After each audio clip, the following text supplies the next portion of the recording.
दूसरा क्यूरेटिव। तो हमारे AWCSC पर जो वर्क हम लोग देते हैं तो ज़्यादा फोकस किस पर रहता है? प्रिवेंटिव वर्क पर। आप लोग अच्छी तरह जानते हैं प्रिवेंटिव वर्क पर सबसे ज़्यादा फोकस रहता है, जिसके अंतर्गत आप लोग वेलनेस एक्टिविटी करते हो, आयुष एक्टिविटी करते हो, योगा सेशन आप लोग ऑर्गेनाइज करते हो। फिर आता है क्यूरेटिव सर्विसेज। क्यूरेटिव सर्विसेज में आप लोग जान रहे हो कि आपको एक जनरल डिजीज का ही ट्रीटमेंट करना है, बाकी स्क्रीनिंग करना है, आपके पास से क्या नाम ई संजीवनी के माध्यम से, टेलीमेडिसिन के माध्यम से, कंसल्टेंट से जुड़कर ट्रीटमेंट करना है। प्लस जो आपके कैचमेंट एरिया है, जो पॉपुलेशन है, उसके अंतर्गत जो भी सीरियस मरीज है उनके ट्रीटमेंट को फॉलो अप करना है। वेरी इंपॉर्टेंट, आप लोग ध्यान सुनिएगा। आपको ट्रीटमेंट नहीं करना, ट्रीटमेंट को फॉलो अप करना है। जो भी क्रोनिक डिजीज लाइक टीबी हुआ, आपका लेप्रोसी हुआ, मलेरिया हुआ, ये सब सारी चीजें जो आपके यहाँ जो भी क्रोनिक डिजीज, जो लंबी डिजीज चल रहे हैं, जो भी आपका लॉन्ग डिजीज है, जिसका लॉन्ग लास्टिंग ट्रीटमेंट चल रहा है, उसको आपको फॉलो अप करना है। फिर आगे के सेशन में मैं बताऊंगा कि फॉलो अप आपको किसको करना है। तो आप लोग ध्यान से देखेंगे तो आपको आप लोगों की बहुत सारी समस्याएं सॉल्व हो जाएंगी। जैसे स्कोप ऑफ सर्विसेज AWC, आप बताइए, आप लोग खुद देखिए, ये जितनी चीजें हम सर्विसेज दे रहे हैं इसके अलावा तो कुछ और करना नहीं रहता है। पहला जो इम्पोर्टेंट है अवेयरनेस।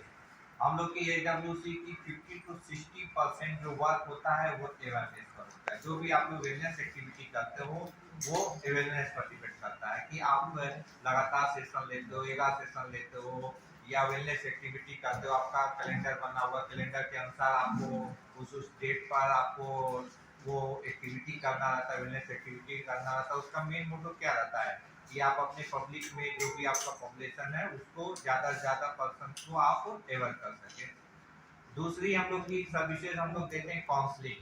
काउंसलिंग के लेकर थोड़ा सा मिसअंडरस्टैंडिंग है हम लोगों के बीच में AWC में कि काउंसलिंग को, अवेयरनेस को आप लोग काउंसलिंग का भी रूप दे देते हैं। हम भी एक आध जगह गए हैं अदर स्टेट में, वहाँ भी ये सबसे बड़ी समस्या है कि अवेयरनेस को काउंसलिंग कर देते हैं।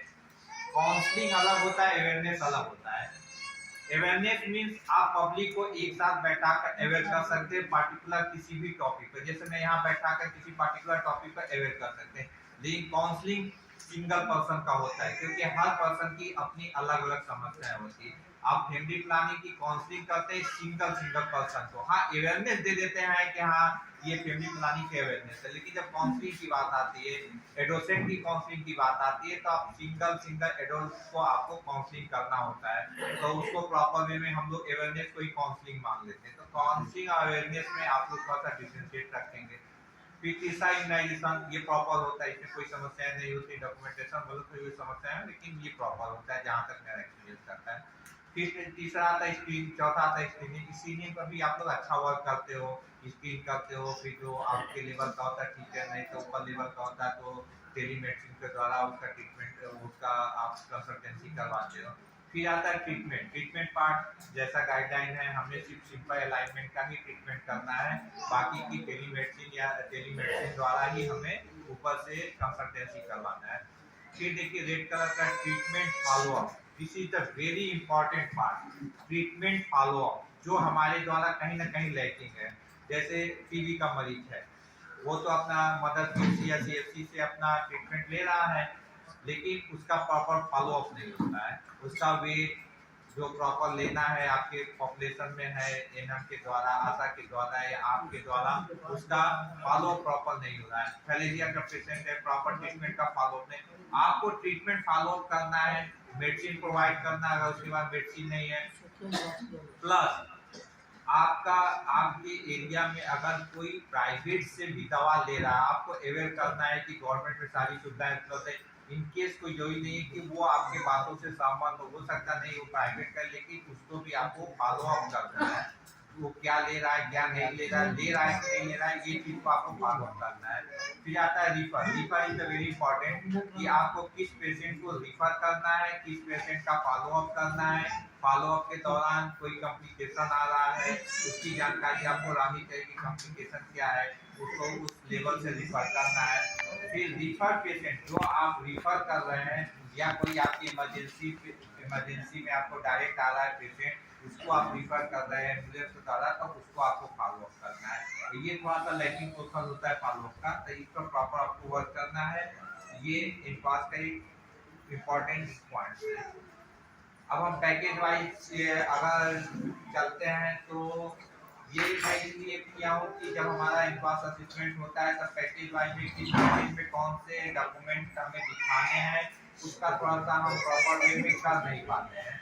तो उसमें पहला आपका आता है जो care in pregnancy and child care. इसमें अगर डॉक्यूमेंटेशन की बात करें, रजिस्टर की बात करें, तो एएनसी रजिस्टर आप लोग बनाते हो प्रॉपर वे में, जैसा गवर्नमेंट द्वारा प्रिंटेड रजिस्टर है। अगर आपको प्रिंटेड नहीं मिला हुआ है तो जो प्रिंटेड रजिस्टर है वही कॉलम आप करेंगे, क्योंकि जो भी गवर्नमेंट द्वारा रजिस्टर प्रोवाइड किया जाता है वो लॉट ऑफ एक्सपर्टीज द्वारा बनाया जाता है, वो सिंगल पर्सन नहीं बनाया जाता। उसमें कई एक्सपर्ट मिलकर जो भी डॉक्यूमेंट, जो भी रजिस्टर आपको प्रिंटेड रजिस्टर दिए जाते हैं, चाहे ये DTNM का आसियत रजिस्टर है या आशा डायरी है, वो बहुत सारे एक्सपर्ट के द्वारा बनाया जाता है। सिंगल पर्सन तो वो बहुत इंपॉर्टेंट होता है। आपको एनसी रजिस्टर आकर गवर्नमेंट प्रिंटेड नहीं मिला है तो गवर्नमेंट प्रिंटेड का कहीं फोटो मंगवा कर आप वही कॉलम यूज करेंगे।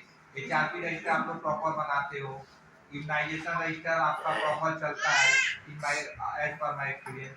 एएनएम आसियत रजिस्टर डायरी आपके यहाँ जो भी डिलीवरी होती है ये भी कहीं कहीं ठीक चलता है, कुछ चीजें इसमें मिसिंग रहती है डॉक्यूमेंटेशन में, कहीं कहीं सही चलता है।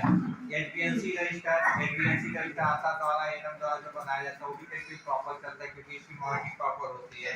फिर डिलीवरी रजिस्टर, अगर आपके यहाँ डिलीवरी पॉइंट्स हैं तो डिलीवरी रजिस्टर जो एनएम का आसियत रजिस्टर होता है उसी में डिलीवरी का डिटेल होता है। देखिए आपके care in pregnancy and child health में पैकेज में, फर्स्ट पैकेज में ये सारे रजिस्टर यूज होते हैं। तो आई थिंक आप तो सभी लोग ये रजिस्टर यूज करते हो। कोई ऐसा है जो स्टूडेंट, कोई ऐसा रजिस्टर जो नहीं यूज करता है? आई थिंक सभी लोग यूज करते हैं। फिर सेकंड पैकेज है आपका neonatal and infant health care services. इसमें आपका ओपीडी रजिस्टर है, इम्यूनाइजेशन रजिस्टर है, क्योंकि नियोनेटल इन्फेंट की बात की तो इम्यूनाइजेशन वही फॉलो कोई रजिस्टर सेम रजिस्टर है। एजेंसी रजिस्टर वही ऊपर वाला रजिस्टर अलग register. Sam follow up register ये मिसिंग रहता है। सैम फॉलो अप रजिस्टर आप लोग पास नहीं रहता है, तो इसको भी आपको प्रॉपर बना लेना चाहिए कि आपके एरिया में कौन से, इसको आप ध्यान से सुनिएगा। फिर इसका मैं इजी वे में कैसे आपके पास सारी चीजें हो जाएंगी ये मैं आगे बताऊंगा, लेकिन सारी चीजें ध्यान से सुनिए।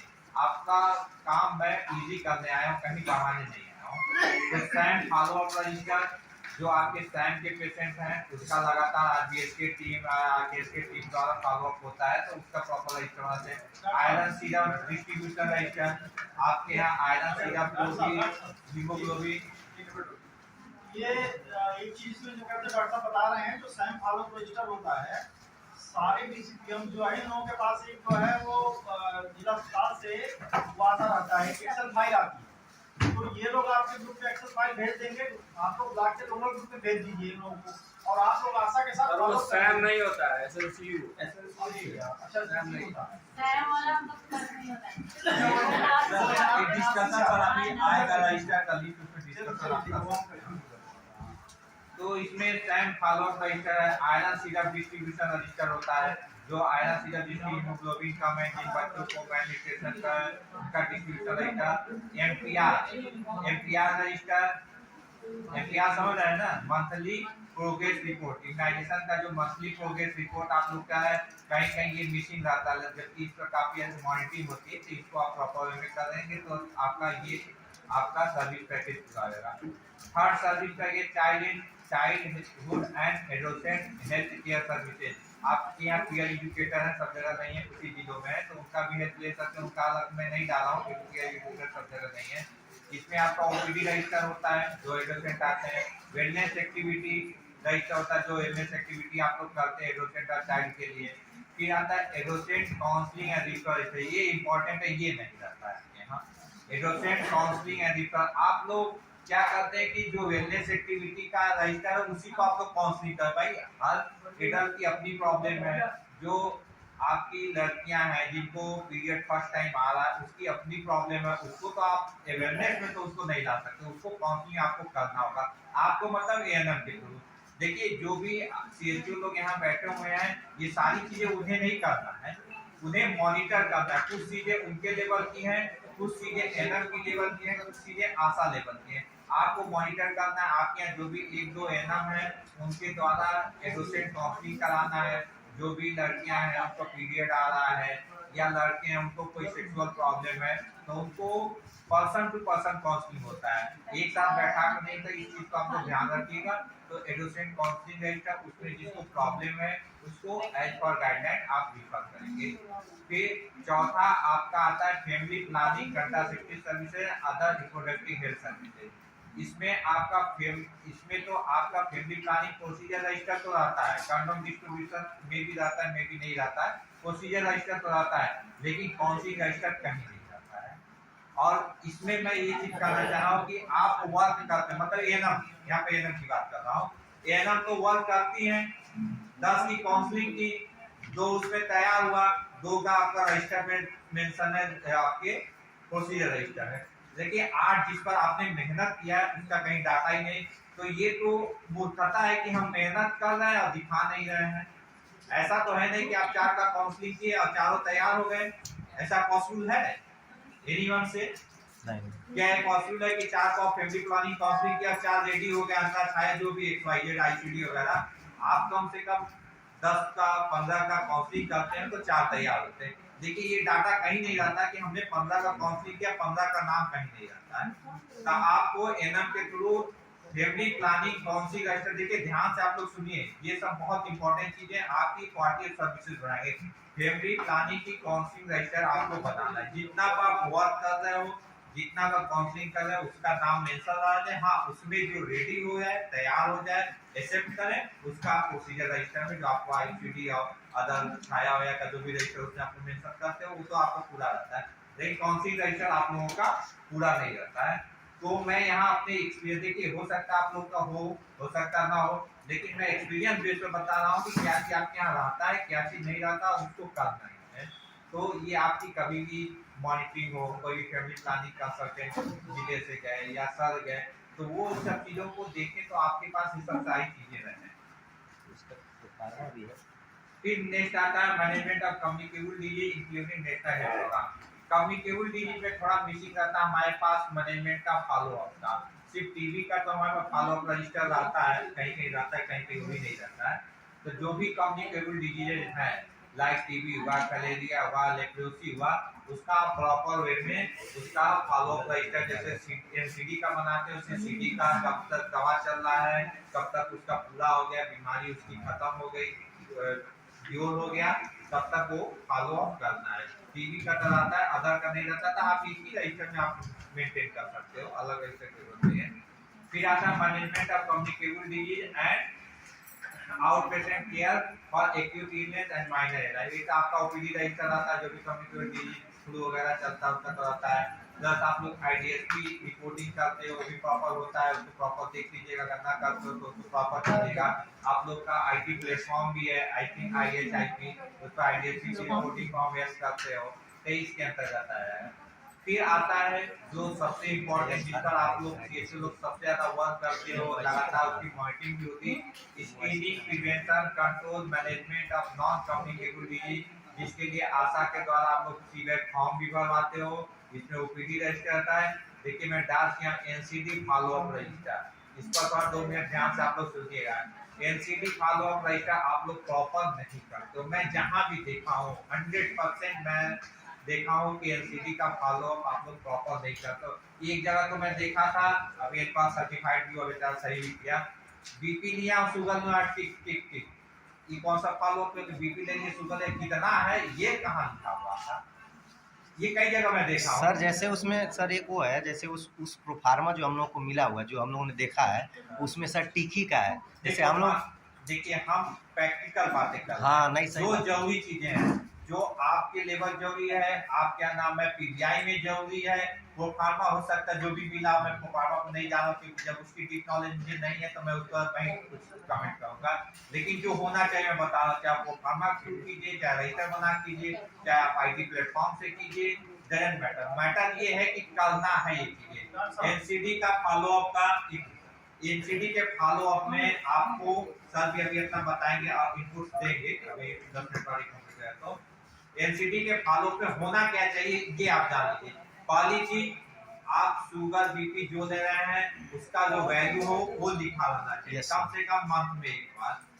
प्लस किसका कंट्रोल है किसका अनकंट्रोल है ये स्पेसिफाई होनी चाहिए। आप चाहे उसको स्केच पेन से स्पेसिफाई कर दीजिए या मंथ के लास्ट में कर दीजिए, चाहे जैसे कीजिए, लेकिन ये स्पेसिफाई होना चाहिए। अगर 10 आपके पास बीपी के पेशेंट हैं, उसमें से 2 अगर अनकंट्रोल चल रहे हैं तो ये आपको पता होना चाहिए, जिसको आपको रिफर करना है ई-संजीवनी या टेलीमेडिसिन से कंसल्टेंसी करवानी है। ये आपको ये ज्यादा इम्पोर्टेंट है। ठीक, दूसरी चीज जो प्रॉब्लम आती है, 5 बीपी के मरीज हैं, 5 शुगर के मरीज हैं, टोटल कितने में एनसीडी में 10, लेकिन 5 बीपी 5 शुगर में ऐसे 2 मरीज हैं जिनको बीपी शुगर दोनों है। Yes sir. ठीक, लेकिन जब कंट्रोल की बात आती है वहां आप लोग नहीं दिखा पाते हो, आप लोग एनसीडी 10 कर देते हो। एनसीडी 10 मरीज नहीं कर, 2 अगर 3 3 6 2 8, आपके पास 8 मरीज हैं। एनसीडी के 8 मरीज हैं जिसमें जो प्योर 3 डायबिटिक है, प्योर 3 हाइपरटेंसिव है और 2 ऐसे पेशेंट हैं जो शुगर बीपी के दोनों हैं, लेकिन आप लोग लिखेगा एनसीडी के 10। ये गलत आप लोग डाटा फिट करते हैं। एनसीडी के 8 मरीज हैं, 3 प्योर शुगर, 3 प्योर बीपी और 2 कॉमन, तो आपके कितने हुए 8 मरीज हैं, 10 नहीं हुए कि 5 इधर जोड़ लिए 5, 2 तो कॉमन है ना। अब उस 2 मरीज को 2 जगह क्यों दिखाओगे? ठीक, तो ये प्रॉब्लम आती है आपकी पीबीआई में। अब जब यहाँ पर आपको इंडिकेटर जब एडवांस का करोगे वहाँ ये प्रॉब्लम आती है। फिर डाटा जब मैच होता है पता चलता है आपके पास 8 ही एनसीडी आप दिखा रहे हो 10, जब दोनों जोड़ा है तब 10। तो ये आपको प्रॉपर होना चाहिए असेसर को समझाने के लिए, अपने आप को परहेज करने के लिए।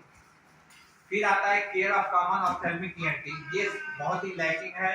इसमें भी मैं अभी बताऊंगा इजी वे में आपको कैसे हो जाएगा, आगे के मैं स्लाइड में बताऊंगा। इसका एक अलग से कुछ नहीं करना होगा, उसमें मैं दिखा दूंगा कैसे आप इसको प्रॉपर फॉलो अप कर सकते हैं कि एनटी और आई के आपके कितने मरीज हैं। कहीं कहीं तो आपका स्नेल चार्ट भी नहीं मिलता आपकी ओपीडी में, स्नेल चार्ट कौन सा मारना है, वो एक चार्ट टांग देना है, उसकी दूरी डिस्टेंस करके आपको आई का वो एग्जामिन करके बस लिखाई तो करना है, चश्मा तो आपको बनाना नहीं है, बस आपको ये देखना है कि इसका आई साइड वीक है कि सही है। अगर वीक है तो आपको आगे रिफर कर देना है उसके पावर के लिए, उसके चश्मा के लिए। नेक्स्ट है बेसिक ओरल हेल्थ केयर, ये ओपीडी भी करते हैं आप लोग, सीबैक फॉर्म भी करते हो। तो इसमें अगर आपके 2 ओरल कैंसर है या आपके बच्चे अगर कैविटी वाले हैं तो इसको आपको डॉक्यूमेंटेशन होना चाहिए। आप इसके लिए परेशान हो, ये अभी मैं बताऊंगा प्रॉपर वे में आप लोग कैसे कर लोगे। ये तो मैं बता रहा हूँ पैकेज का ये चीज होना चाहिए, इसको कैसे आप कर लोगे इजी वे में ये मैं भी बताऊंगा। आगे आप स्टेप वाइज ध्यान से।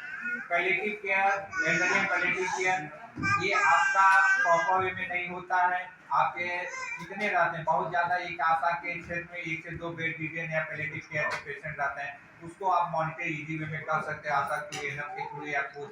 फिर आता है इमरजेंसी मेडिकल सर्विसेज, जिसमें इमरजेंसी जो पेशेंट आते हैं आपको बीटी रजिस्टर में उसको मेंशन कर सकते हो, एम्बुलेंस के द्वारा जिसको भेजो एम्बुलेंस के द्वारा वेरीफाई होता है। फिर आता है screening and basic management of mental health alignment, ये इसमें बहुत कुछ नहीं करना है, थोड़ी सी चीजें करनी है, ये आपका लैकिंग रहता है जो इजी वे में कर सकते हो।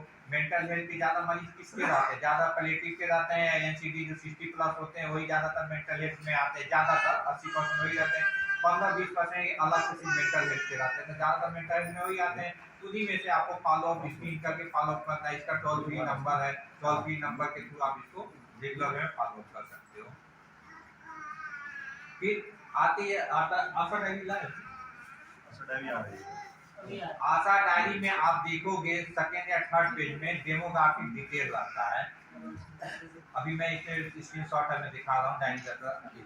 फिर ASHA wide disease NCD long treatment disease detail, ये भी मैं दिखा रहा हूँ। Package wise document register follow up detail, alert है पीबीआई केपीआई। पीबीआई केपीआई को आप लोग प्रॉपर वे में कैसे कर सकते हो। पीबीआई जो आप लोग का एनपास में केपीआई है उसमें 80% डाटा पीबीआई के थ्रू है, जो आप लोग परफॉर्मेंस इंडिकेटर 80% इंडिकेटर भी है। तो इसका अभी स्टेप वाइज आपको डिटेल बता दे रहा हूँ। देखिए आप लोग अगर आशा डायरी देखते होंगे सेकंड और थर्ड पे लेफ्ट साइड में देखिए ये रहता है आपका। अगर ये प्रॉपर वे में आप आशा से भरवा ले रहे हो तो आपको अपने एरिया में आप कंपाइल कर लो, सभी आशा से भरवा कर अपना एक रजिस्टर बनाकर यही कॉलम खींच कर मंथ वाइज आप कंपाइल कर सकते हो। कितना एलिजिबल आपके पास क्लाइंट है, कितना फैमिली प्लानिंग क्लाइंट है और कितना मेल है कितना फीमेल है, आप इजी वे में अपना एक डायरी बनाकर अपना एक रजिस्टर बनाकर आशा वाइज डिटेल लेकर उसे कंपाइल कर सकते हो। तो आपका डेमो काफी डिटेल एकदम इजी वे में हो जाएगा। कोई भी आपके पास मॉनिटर करने के लिए जिले लेवल के अधिकारी, स्टेट लेवल से अधिकारी, आप इजी में बता सकते हो कि हमारा इतना पॉपुलेशन है, इस आशा के अंतर्गत ये हमारे क्लाइंट्स हैं, उनका आप डिटेल बना सकते हो। ये भी कहीं ना कहीं लैकिंग है, प्रॉपर वे में है नहीं, इसको आशा के एवेट करके इनका 2 पेज आप भरवा कर आप अपने पास कंपाइल कर सकते हो। फिर देखिए राइट साइड में अभी जस्ट दे दिया कि एक फैसिलिटी का इंफ्रास्ट्रक्चर किस तरह से सीएचओ बनाया, ऊपर सीएचओ है, सीएचओ के अंतर्गत 2 एएनएम है, उनकी कितना, उनके अंतर्गत 6 आशाएं 5 आशाएं हैं, उनके अंतर्गत क्या क्या पॉपुलेशन है, इस तरह से आप अपने यहाँ डेमोन्स्ट्रेट कर सकते हो या अपने रजिस्टर पर बना सकते हो। इसी वे में आपका एक एरिया कवर हो जाएगा। ये देखिए इस पर देखिए आपका सारी कई समस्याओं का ये सॉल्व हो जाएगा, जिसको आप लोग ध्यान से देखिएगा।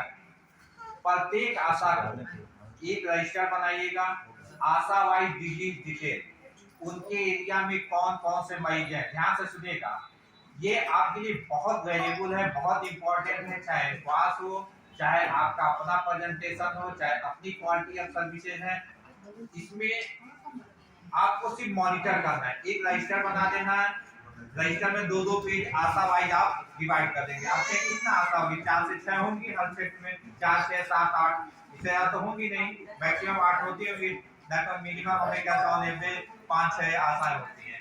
आप 2-2 पेज एक आशा दे दीजिए। ये कॉलम खींच दीजिए, serial number, patient name, age, उसका एड्रेस, क्या बीमारी है, और एक कॉलम और खींच दीजिए रिमार्क या फाइंडिंग। वो उनको अपने एरिया का पता रहता है, या तो अपने सामने बैठा कर उनसे लिखवा दीजिए, उनको दे दीजिए, अपने घर पर जाकर लिख देंगे। इससे ये पता चल जाएगा कि इस आशा के क्षेत्र में कितने एनसीडी के मरीज हैं, कितने टीबी के हैं, एनसीडी, सीडी, आपका कैंसर, बेड रिडेन, आपका स्टॉक के जितने हैं आशा वाइज आपको पता चल जाएगा। आपके पास जब सारे आशाओं का आ जाएगा, 5-6 आशा जितनी है, तो आप एक कंपाइल कर लेंगे कि हमारे पॉपुलेशन में आशा वाइज लिख देंगे, ये आशा का एक आशा लिखे, यहाँ पर अपना बीमारी वाइज आप डिटेल बना सकते हो कि हमारे टोटल कितने मरीज हैं किस किस चीज के। तो आपको इससे पीबीआई में या फॉलो अप में एकदम इजी हो जाएगा, जिसमें आपको पता चल जाएगा ईएनटी के कितने % हैं, आई के कितने हैं, कितने कैटरेक्ट के हैं, कितने ईयर डिस्चार्ज के हैं, जिसको आप इजी में फॉलो अप कर सकते हो या रिफर कर सकते हो। आपको कैंसर के मरीज पता चल जाएंगे, आपको पैलिएटिव मरीज जो बेड रिडेन मरीज है, ये पता चले बेड रिडेन मरीज आपको पता ही नहीं चलता है कि कितने आपके क्षेत्र में। आशा वाइज एक आशा में मुश्किल से 1 2 3 बेड रिडेन पेशेंट मिलेंगे, जिसको आपको पता चल जाएगा एनएम के थ्रू, या खुद जाकर आप फॉलो अप कर सकते हो या उनको गार्जियन को बुलाकर फॉलो अप कर सकते हो। इजी वे में आप अपना ये वर्क कर सकते हो, फॉलो पैकेज आप कवर कर सकते हो। देखिए इस तरह से बना हुआ था, हमने फर्स्ट टाइम जब पिछला को किया था तो उस समय नहीं बन पाया था, क्योंकि चीजें आती हैं सामने, परेशानियां तो हम लोग करते हैं। फिर उसके बाद हमने गोरखपुर और देवरिया कराया। देखिए पहला केयर इनफिनिटी, आपको एक के पैकेज का नाम लिखना है, उस पैकेज में कौन कौन से रजिस्टर आप लिखाओगे। देखिए लिखा हुआ है, जैसे मैंने पैकेज रजिस्टर बताया। फिर कुछ ऐसे पैकेज हैं जिसमें आपको अलग से रजिस्टर बनाने नहीं पड़े, इसी रजिस्टर में, जैसे ईएनटी का देखिए लेफ्ट साइड में ईएनटी का है, ईएनटी और आई का। आप ईएनटी आई के मुश्किल से कितने मरीज होंगे जो ईयर डिस्चार्ज के, मुश्किल से पूरे आप पॉपुलेशन देखेंगे 8-10 मरीज मिलेंगे, तो उसको आप इजी वे में आप फॉलो अप करवा सकते हैं, के थ्रू आ सकते हो, आप खुद जाकर जरूरत पड़ने पर। फिर इधर देखिए आपका मेंटल हेल्थ का, मेंटल हेल्थ के मरीज आपको एलसीडी से कुछ आप निकाल लेंगे और कुछ जो 2-4 अलग से बनेंगे उनको आप फॉलो अप कर सकते हो। टोल फ्री नंबर है, टोल फ्री नंबर के थ्रू आप उसको कर सकते हो।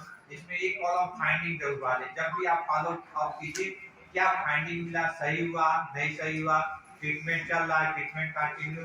भाई जो सीडी वाले मरीज हैं, भाई एनसीडी काम कर सकते हैं कि उसका ट्रीटमेंट चलता रहता है, लेकिन सीडी की मरीज का तो ट्रीटमेंट कंप्लीशन हो जाता है, क्योर हो जाता है, तो सही हो जाते हैं। तो इस तरह से आप पैकेज वाइज ये कर सकते हो। इजी वे में आप सारे पैकेज के सारे मरीज के सारे पॉपुलेशन को आप इजी वे में कवर कर लोगे सिंगल रजिस्टर से। सिंगल रजिस्टर से आप प्रेजेंट कर सकते हो कि हमारे इस पैकेज में अगर प्रेगनेंसी केयर है तो इसमें ये रजिस्टर है, इसमें ये रजिस्टर है, जिसका अलग से रजिस्टर है उस रजिस्टर में ही आप 2 पेज खींच कर आप बना सकते हो।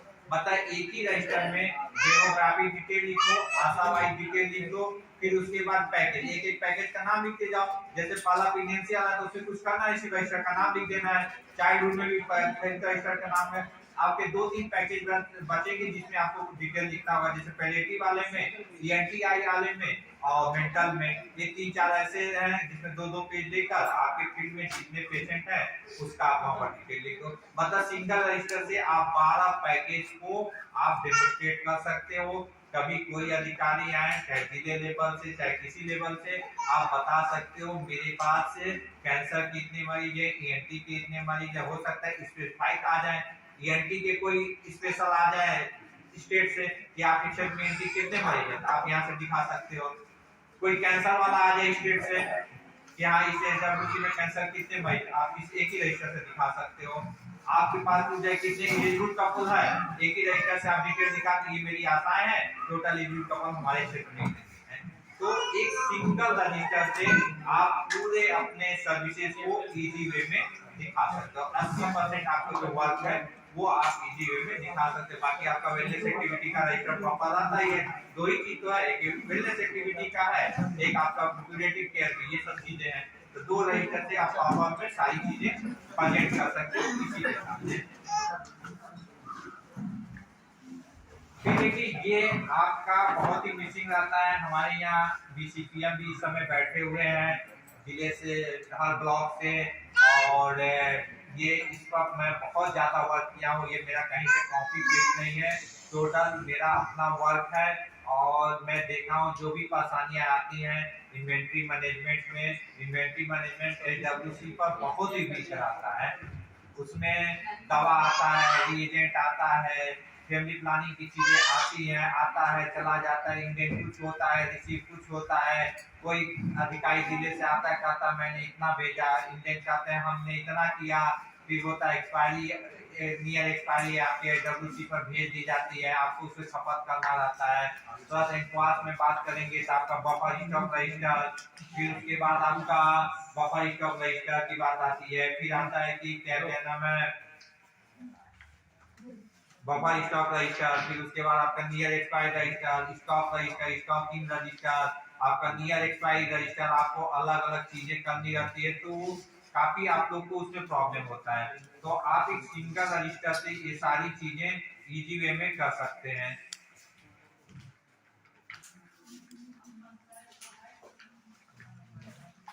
इस रजिस्टर में देखिए आप ध्यान से सुनिएगा, आप लोग बीसीपीएम भी समझ सकते हैं। जरूरी नहीं कि दवा के लिए ये है, मेडिसिन के लिए नहीं है, आपके और भी सामान जो आते हैं, जो भी कंज्यूमेबल आइटम आते हैं उसके लिए भी ये चीजें हैं। कोई भी अपना इन्वेंट्री मैनेजमेंट, जो भी आपके सामान रिसीव होते हैं, इंडेन होते हैं, खर्च होते हैं, स्टॉक आउट होता है, स्टॉक इन होता है, ये सभी के लिए है। चाहे वो मेडिसिन हो, कंज्यूमेबल आइटम हो, स्टेशनरी आइटम हो, जो भी हो, इसके लिए आप यूज प्रॉपर वे में कर सकते हैं। पहला तो आप 2 पेज लेंगे, फर्स्ट 2 पेज लेंगे, ऊपर आप आइटम का नाम लिखेंगे, नेम ऑफ आइटम। उसमें आप मेडिसिन भी हो सकता है, कंज्यूमेबल आइटम भी हो सकता है, एवरीथिंग हो सकता है, कुछ भी हो सकता है जो भी आप यूज करते हो अपने स्किल में। फिर दूसरा होगा आपका टाइप, ये दवा के लिए है, मेडिसिन के लिए टाइप, मतलब ये किस टाइप की मेडिसिन है। इसमें बेड एनालिसिस किया जाता है, bed B.Ed, vital, essential, desirable. Vital वो दवाइयां होती हैं जो ना भी रहे अपने सेंटर पर तो भी सेंटर इजी में चल सकता है। जैसे आपका विटामिन हो गए, कैल्शियम हो गया। फिर आता है इसेंशियल, इसेंशियल दवा ई फॉर इसेंशियल, उसमें ऐसी दवाइयां होती हैं जो जिसके बिना सेंटर चलाना प्रॉब्लम होता है। जैसे आपका दर्द की दवा हुआ, एंटीबायोटिक हुआ, ये सब विषय से। डिजायरेबल ऐसी दवा होती है जिसकी कभी कभार जरूरत पड़ती है, जैसे आपका मेंटल हेल्थ से रिलेटेड दवाइयां होती है, या आपका जो आपका मेंटल हेल्थ से रिलेटेड जो सेडेशन वगैरह की दवाइयां होती है वो सब यूज होता है। तो इसमें सिर्फ लिख देना है किस टाइप की दवा है। बेड का बेड है, वाइटल है, इसेंशियल है, डिजायरेबल, ये तो मेडिसिन के लिए। फिर तीसरा है बफर स्टॉक। बफर स्टॉक कितना है इसका कैलकुलेशन मैं अलग से बता दूंगा। इसका बफर स्टॉक क्वांटिटी कितना है, 100 है, 50 है, वो लिख देंगे। फिर अब इंपॉर्टेंट चीज आ रहा है डेट ऑफ इंडेंट। आप किस डेट में इंडेंट किए, फिर क्वांटिटी ऑफ इंडेंट, कितना क्वांटिटी ऑफ इंडेंट किए, फिर रिसीविंग डेट, आपको रिसीव कब हुआ। कभी कभी क्या होता है कि हम इंडेंट किए आज, मिला 2 महीने बाद, लेकिन कोई अधिकारी आपको आते कहते नहीं आप इंडेंट नहीं किए थे, तो आप इस रजिस्टर से दिखा सकते हो मैंने इस डेट पर इंडेंट किया था, इस डेट पर रिसीव हुआ, 100 इंडेंट किया था, 20 मिला। तो एक ही रजिस्टर से आप सब कुछ दिखा सकते हो। रिसीविंग डेट हो गया, रिसीविंग क्वांटिटी, कितना क्वांटिटी रिसीव किए, एक्सपायरी डेट, अगर उसका कोई एक्सपायरी है तो एक्सपायरी डेट। फिर उसके बाद स्टॉक आउट, स्टॉक आउट आप जितना कर रहे हो उसको जब जब आप खारिज कर रहे हो, जिसको हिंदी में खारिज करते हैं, या एक्सपेंस डेट। फिर stock out quantity, stock out date मतलब आज की डेट में 100 आपका पैरासीटामॉल आया, 20 एक डेट में खत्म हुआ, 20 एक डेट में खत्म हुआ, 20 एक डेट में खत्म हुआ, तो आप लाइन से आप स्टॉक आउट डेट और उसकी क्वांटिटी लिख सकते हो। फिर बैलेंस, उसके बगल में आप बैलेंस लिख सकते हो, 100 में से आप 20 खत्म किए, जो खारिज दाखिल आप लोग करते हो, 100 में से 20 खत्म किए, बैलेंस 80 बचा, फिर 80 में से 20 खत्म किए, 60 बचा। एक ही रजिस्टर से आप सब कर सकते हो। फिर फिजिकल वेरिफिकेशन, जिसमें टर्मिनोलॉजी यूज किया जाता है बिन कार्ड सिस्टम। कभी कभी क्या होता है कि आपके स्टॉक में 100 दिखता है, लेकिन फिजिकली वो आता है 70-80, 20 हो सकता है एनएम का कोई जानने वाला आया वो दे दे, या आप ही गलती बस किसी को दे दिए, या मिसप्लेस हो गया, तब फिजिकल वेरिफिकेशन करना भी जरूरी होता है। जो पिन कार्ड सिस्टम कहलाता है, आपको रजिस्टर में दिखेगा 20 और पता चले फिजिकल एक भी नहीं है, तो physical verification date, physical verification quantity. मतलब आपका अगर बैलेंस 80 है, फिजिकल वेरिफिकेशन में भी 80 मिला तो बहुत अच्छा है, अगर 60 मिला तो 20 मिसिंग हुआ। कैसे मिसिंग हुआ ये आप जान सकते हो, फाइंड आउट कर सकते हो कि कैसे मिसिंग हुआ, खो गया या किसी को दे दिया गया, आया आपने दिया है किसी को लेकिन उसको आपने चढ़ाया नहीं है, तो ये प्रॉपर में कर सकते हो। फिर उसके बाद रिमार्क, रिमार्क में आप कुछ भी लिख सकते हो। तो इससे आप इन्वेंट्री में, ये दवा के लिए नहीं है, आपको जो रिएजेंट मिल रहा है, जो कंज्यूमर आइटम मिल रहा है, जो स्टेशनरी मिल रहा है, वो सारी चीजों के लिए है। तो आप एक रजिस्टर से पूरी इन्वेंट्री मैनेजमेंट प्रॉपर वे में कर सकते हो। इसमें आपको अलग से एक्सपायरी रजिस्टर, आपका stock register, Indian register, receiving register अलग अलग नहीं बनाना पड़ेगा। एक दवा के लिए, एक आइटम के लिए 2 पेज आप डिलीट कर लिए, कॉलम खींचिए 10-12 जो कॉलम होता है, आप उसी को आप जब वो भर जाए पीटीओ का के अगले पेज में उसको डाल दीजिए, नेक्स्ट पेज में डालिए। इससे आपका इन्वेंट्री मैनेजमेंट प्रॉपर वे में हो जाएगा, जिसे आप इजी वे में, कोई भी अधिकारी आते हैं, कोई भी आपकी मॉनिटरिंग करने आते हैं, या खुद आप अपना जब मॉनिटर करते हो तो आप अपने आप को इजी वे में उसको वेरीफाई कर सकते हो, चीजों को देख सकते हो। तो ये आपका इन्वेंट्री मैनेजमेंट है। तो ये जो इम्पोर्टेंट चीजें हैं, इस चीजों को मैंने कोशिश किया आपको इजी वे में बताने के लिए, आपको वर्क कैसे इजी वे में कर सकते हो इसको बताने के लिए। तो